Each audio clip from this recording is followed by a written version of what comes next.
Buenas tardes. El día de hoy nos solicitan por parte de la dirección académica poder trabajar con algunas actividades para el desarrollo de esta situación que se está manejando a nivel nacional. Es por ello que, como jefe de materia de Historia de México, les daré el informe de las situaciones y las actividades que vamos a manejar para este periodo de receso escolar. Bueno, pues en este momento voy a empezar a trabajar con nuestra materia de Historia de México 2. Para mí fue necesario encuadrar y marcar qué es lo que vamos a hacer, qué es lo que se necesita desarrollar para esta actividad. En este encuadre lo estamos manejando para el cuarto semestre, para alumnos que llevan el cuarto semestre de la materia de Historia de México 2, de este periodo 2020A. Y estamos hablando del segundo parcial, ya muchos de ustedes están evaluados por el primer parcial. Dada esta contingencia, vamos a trabajar el segundo parcial. Dentro de ese segundo parcial, los conocimientos que nos detalla el programa de estudios de la DGB son el ascenso, la consolidación, la decadencia del porfiriato, es uno de los temas. Otro es Revolución Mexicana, otro maderismo, otro el triunfo del ejército constitucionalista y el Congreso Constituyente. También vamos a hablar de la Constitución de 1917. Dentro de este encuadre tenemos un aprendizaje esperado, que es lo que nos solicita el mismo programa de estudios. Nuestro aprendizaje esperado establece las diferencias entre un régimen dictatorial y uno democrático, para comprender el origen de la Constitución vigente, que le permite vivir en un Estado de Derecho, fortaleciendo su tomar decisiones en un marco de tolerancia y respeto. Como ya lo comenté, nosotros como jefes de materia enviamos a los docentes dentro de las academias una evaluación para el segundo parcial en base a la dosificación de contenidos. Esta dosificación de contenidos para el segundo parcial nos muestra que es un 40%. Nosotros dividimos 30% en el primer parcial, 40% en el segundo parcial y 30% en el tercer parcial. Esto nos corresponde al 100%. Pero el día de hoy solamente me enfocaré al 40% de este segundo parcial. Este segundo parcial lo vamos a dividir en dos actividades. La primera actividad es solamente el bloque 3, el cual habla del porfiriato y Revolución Mexicana. En ello vamos a trabajar con una línea del tiempo, la cual tendrá un valor de 20% de calificación. Posteriormente, en un segundo video, hablaré de México postrevolucionario, que es el cuarto bloque, y hay que hacer un ensayo expositivo. Este lo verán en un segundo video. Hoy me voy a enfocar a este primer video solamente al porfiriato y a la Revolución Mexicana y el producto que vamos a necesitar para este trabajo es la línea del tiempo. Nuevamente, para que lo tengan más claro, hablamos del bloque 3, el denominado Porfiriato y Revolución Mexicana. Este es el video número 1. Este es para el semestre 2020A.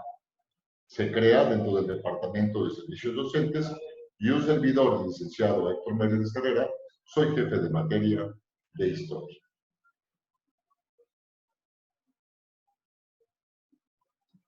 Conocimientos. Porfiriato. El gobierno mexicano logró, mediante la presidencia de Porfirio Díaz, establecer las bases necesarias para consolidar el Estado Nacional. Esto fue entre 1876 y 1911.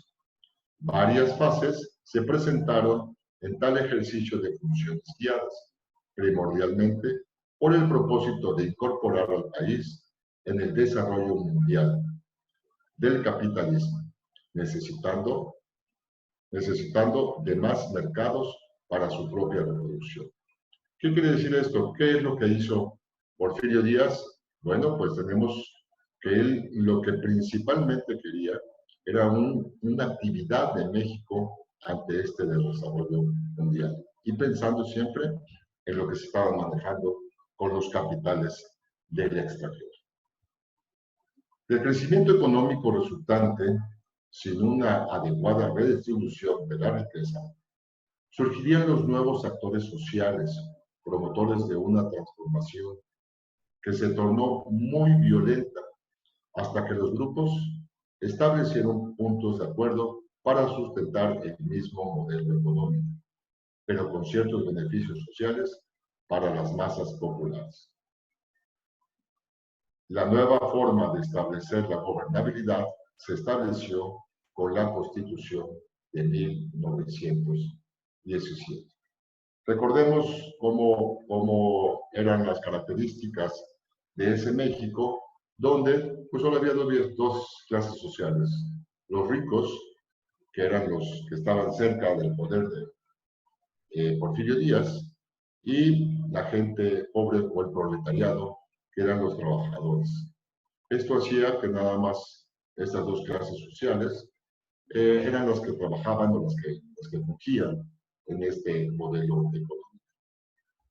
Por tal situación, bueno, pues se torna algo violento. Vamos a ver posteriormente cómo se manifiesta esta revolución mexicana. Tengo propósitos del bloque. Todo esto viene dentro de nuestra actividad del programa de estudios y necesito que una de las características es explicar las características del porfiriato para comprender el movimiento revolucionario en México y la consolidación de sus ideas en la Constitución de 1917, que resguarde derechos y deberes aplicables en los distintos ámbitos en que se desarrollan con un sentido de consistencia y responsabilidad social. Este es el propósito de nuestro bloque. Ahora, como vamos a hacer una línea del tiempo, yo les sugiero a ustedes jóvenes que vayan sacando información y vayan metiendo algunas características propias de esta información de nuestro libro.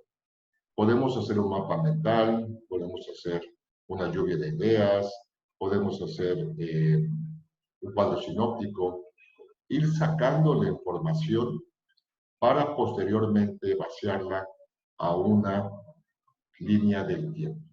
Aquí hablo del régimen porfirista, son ideas que he sacado y con ellas hay crecimiento económico, pero no hay desarrollo social, es unas características. El positivismo como una arma ideológica, ahora se maneja el positivismo. La situación de los campesinos y obreros, que es muy desigual, que lo vivimos o lo hemos escuchado con los indios yaquis o con el Enequén en Yucatán, referente a cómo vivían estas personas, sus características de cómo los explotaban, dónde estaban las grandes haciendas, cómo estaban las casas de las tiendas de raya, cómo al campesino y a los obreros se le apretó sus jornadas largas de trabajo. Algunos de ellos, existe un libro llamado México Bárbaro, en el cual te explican, el autor de este libro explica cómo pues, la gente salía a trabajar desde la mañana, a las 6 de la mañana, y regresaba a las 12, a las 6 de la tarde, unos 12 horas trabajando. Nada más les daban un poco de masa agria, agua, a veces un pescado. Y dormían todos juntos, niños, adolescentes, padres, en grandes galeras, cómo se le explotaba al campesino, cómo sufría y cómo lo que pagaban tenían que dejarlo en esas tiendas de raya. Hay una entrevista con Díaz Kleiman. También está el envejecimiento del sistema y la movilidad del gabinete porfirista. La oposición, ¿quiénes están en la oposición? ¿Por qué están en contra de este régimen porfirista? Hay una política agraria, hay una política de consolidación. Y bueno, pues el capital extranjero sabemos que llegó en la época de Porfirio Díaz y llegaron a invertir, pero pues también llegaron a saquear. Llegaron a llevarse todas las inversiones, todo lo que se ganaba, pues se lo llevaban regularmente a Europa, ¿no? Europa, o los grandes capitales que invertían en Estados Unidos. Hemos escuchado referente a cómo quedó México, ¿no? Influido por los franceses, una influencia de franceses, Palacio de Bellas Artes, Paseo de la Reforma, las vías del tren, el tren que llegó a revolucionar la época del porfiriato, todas esas inversiones los hicieron los extranjeros, pero ellos también ganaron y ellos también se llevaron este recurso. Hay una situación con este ascenso, polarización y decadencia que estuve trabajando y lo estuvimos observando en la parte económica, social, política y de tecnología. Cómo Cárdenas permitió atraer la inversión extranjera, se concentró en las industrias de la minería y el petróleo, la infraestructura ferroviaria. Es importante sacar estos cuadros. Tú como adolescente, para tu materia, vas leyendo tu libro, vas viendo las características, vas haciendo mapas conceptuales o mentales, o lluvia de ideas, o algunos cuestionarios, como una herramienta para que después llegues y puedas desarrollar, pasear y tener toda la información para esta línea del tiempo que te voy a pedir, o que te vamos a pedir como prueba del trabajo que se debe desarrollar. Estamos hablando también de la clase, de la situación social, que existían injusticias sociales, que era lo que les venía yo platicando referente a lo que se vivió con los indios yaquis en el norte, con el Enequén en Yucatán, con la gente que cortaba el Enequén, las grandes haciendas, los grandes hacendados, cómo había una esclavitud por parte de los ricos hacia los pobres, situación que se había peleado pues desde una independencia de México, ¿no? Que no queríamos ser más esclavos en aquel entonces de españoles, pero ahora éramos esclavos o eran esclavos de los ricos y los hacendados. Las riquezas, bueno, pues establecieron para la familia, la mayor parte de la población estaba en la miseria y, bueno, pues habla de esta corrupción y esclavitud. En la parte cultural se fundaron academias, teatros, museos y asociaciones. Se avanzó en las ciencias y en las artes y en la técnica. Y la literatura como Manuel José Otot y Mariano Azul, entre otros. En la parte política, el régimen de conciliación entre liberales y conservadores. Había que conciliar. Recuérdense que habíamos pasado por una situación en la época de Juárez, donde, bueno, estas dos características, tanto los conservadores como los liberales, tenían sus enfrentamientos. Situación que a lo mejor hoy la estamos viviendo en esta parte de México que vivimos, ¿no? Todavía se habla de estos conservadores. La situación de las iglesias en la época de Juárez, pero bueno, habría que conciliar con esta problemática, ¿no? También se persiguió a los generales rebeldes, a los bandoleros, a personas que estaban dedicadas a fortalecer a los jefes humildes. En la parte tecnológica, bueno, pues llegaron los adelantos tecnológicos. En aquel entonces surgen algunas empresas, bueno, La parte tecnológica, como son el ferrocarril, el telégrafo, la luz eléctrica, en la Ciudad de México, todo ello en la Ciudad de México. Y surgen las empresas, hablamos ya desde entonces de Banamex, Banco Nacional Mexicano, Sanborns, y una de las tiendas que es el Palacio de Hierro. Esa es una parte de lo que se hace como trabajo, se ejemplifica para posteriormente poder hacer la línea de tiempo que estoy sobre. La Revolución Mexicana. Ya vimos las injusticias, las características, cómo se vivía en la época del porfiriato, y entonces un grupo de personas dicen no queremos continuar viviendo de esta forma, y la Revolución Mexicana se inicia el 20 de noviembre de 1910. Este era un levantamiento con el entonces presidente Porfirio Díaz y estuvo encabezado por Francisco I. Madero. ¿Cuál era el objetivo? El objetivo inicial era luchar contra el orden establecido, pero a medida que transcurrió el tiempo, se transformó en una guerra civil. Esta insurrección estaba influenciada por movimientos liberales, anarquistas, socialistas, agrarios y populistas.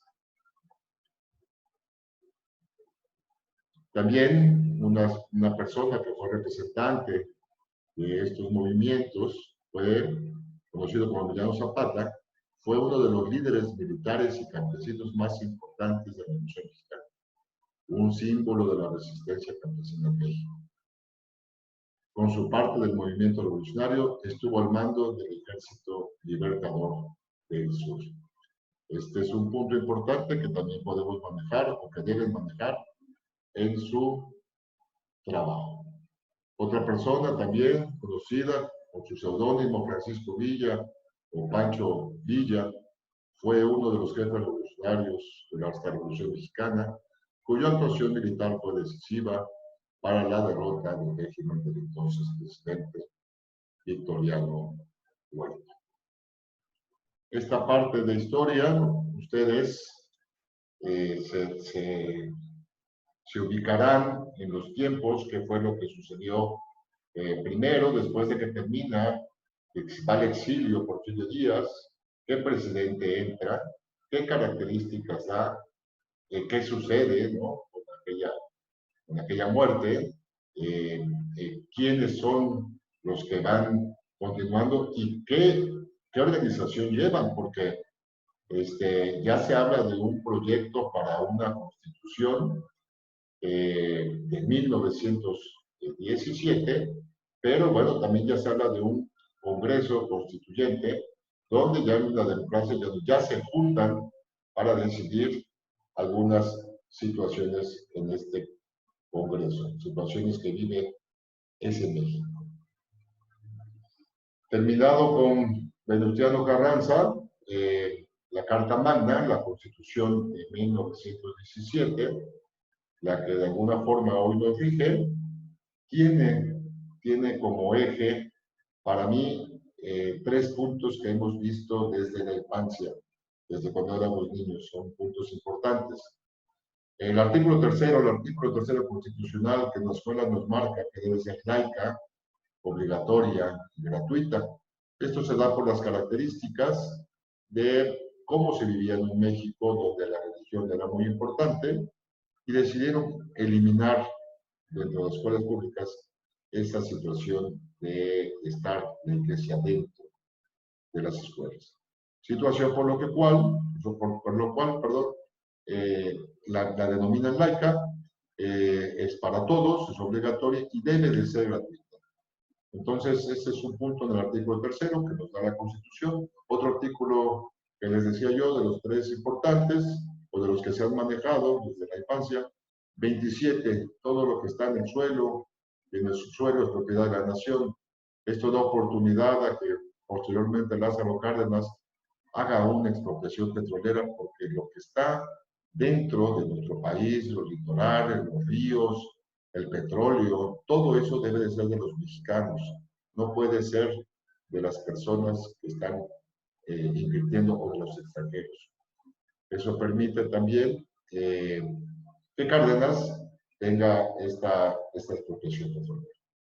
Y bueno, pues el 123, al denominado del trabajo, recuerden que pues en esta época de Porfirio Díaz, pues se tenían las jornadas muy largas, eran jornadas de 12 horas, 14, 16 horas, que trabajaban los niños, no había de descanso, situaciones insalubres, si se tuvieran algún accidente, pues le quitaban la pierna a lo mejor, pero no le daban una indemnización y había una incapacidad. Entonces, la gente verdaderamente en sus condiciones de trabajo eran muy malas, eran nulas. Entonces, no apoyaba el mismo gobierno. Por eso, dentro de la Constitución, se piden las jornadas de 8 horas, se pide que los niños menores de 16 años no trabajen, se pide un día de descanso, se piden condiciones salubres, se pide a lo mejor un seguro social,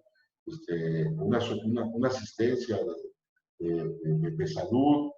Aunado a esto, también uno de los artículos importantes es el artículo 4, que dice que todos los mexicanos tenemos derecho a la salud. Y entonces, bueno, pues con las condiciones que estamos viviendo hoy día, podremos argumentar que es importante para nosotros que en situaciones de enfermedad, pues podamos contar con un servicio al que nos canalice el mismo gobierno, porque tenemos derecho a ello. Y bueno, vamos a hablar de esta línea del tiempo. Las características de esta línea del tiempo: se trata de una representación gráfica y fácil de interpretar. Es un gráfico expresado en un plano cartesiano, donde el tiempo se expresa en el eje X, que son los acontecimientos históricos, y en el eje, no, perdón, el tiempo se expresa en el eje de las X y los acontecimientos históricos en el eje de las Y. Se divide en porciones de la misma dimensión que indican las etapas o periodos de tiempo, como siglos, décadas, años, meses o días. Ilustra periodizaciones que expresan las diversas épocas, etapas, procesos, como una guerra o una revolución, y los eventos con la expedición de una ley. Bueno, pues esto caería perfectamente en nosotros, porque hablamos de una revolución y hablamos pues de una constitución que ya rige y pone leyes. Por otro elemento importante de la línea de tiempo es que se respeta las relaciones de causalidad y las influencias de los fenómenos históricos.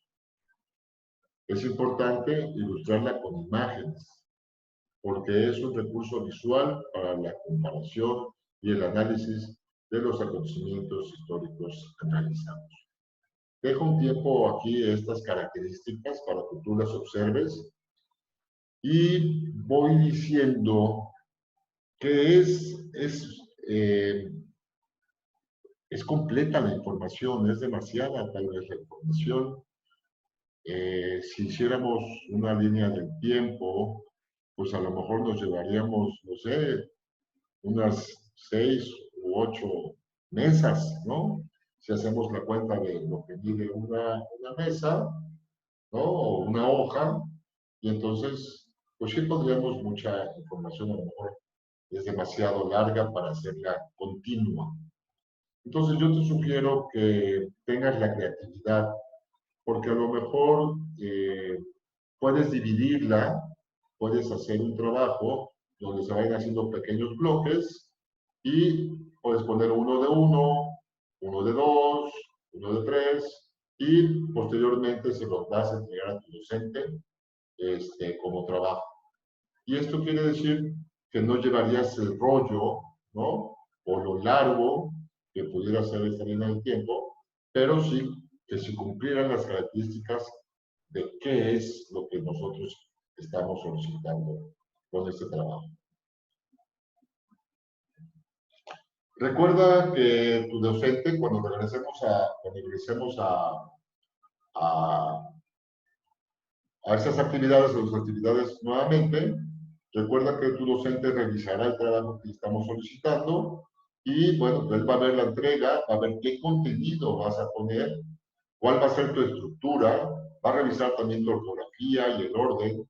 Entonces, estate pendiente porque aparte de la información que tú estás metiendo en esta línea del tiempo, si vas a meter imágenes, colores, formas, fotografías, no sé, la característica que tú tengas para hacer esa línea del tiempo, esta parte de la ortografía, el orden, la estructura, el contenido, cómo lo entregas, ¿no? Cómo se va a visualizar. Entonces, es importante que tú consideres estas características. Bueno, la actividad, la evidencia que se va a entregar, con los docentes, como les decía, que van al regreso, la actividad es entregar una línea de tiempo donde aborde todo el tercer bloque, el cual debe entregarse al docente responsable de la materia de Historia de México 2, el cual tiene un valor, se lo repito, del 20% para este segundo parcial. Los conocimientos, que lo repito, los di a un inicio, pero lo continuamos. Es el porfiriato, su ascenso, su consolidación, su decadencia, la Revolución Mexicana, Madero, el triunfo del ejército constitucionalista, el Congreso Constituyente y la Constitución de 1917.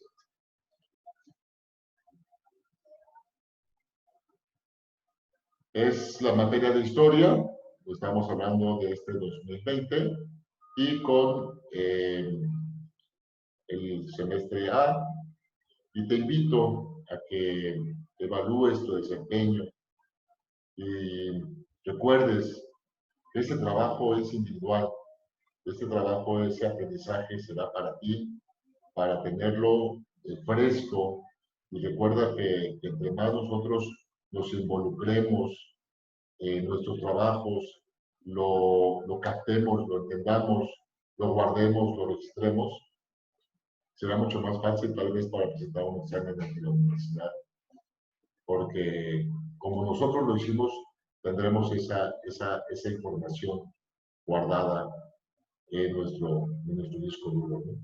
Su disco duro personal.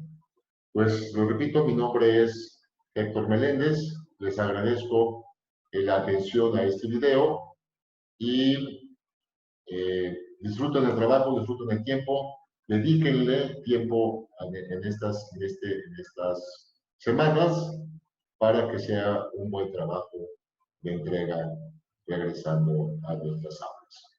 Que tengan buen día, muchísimas gracias.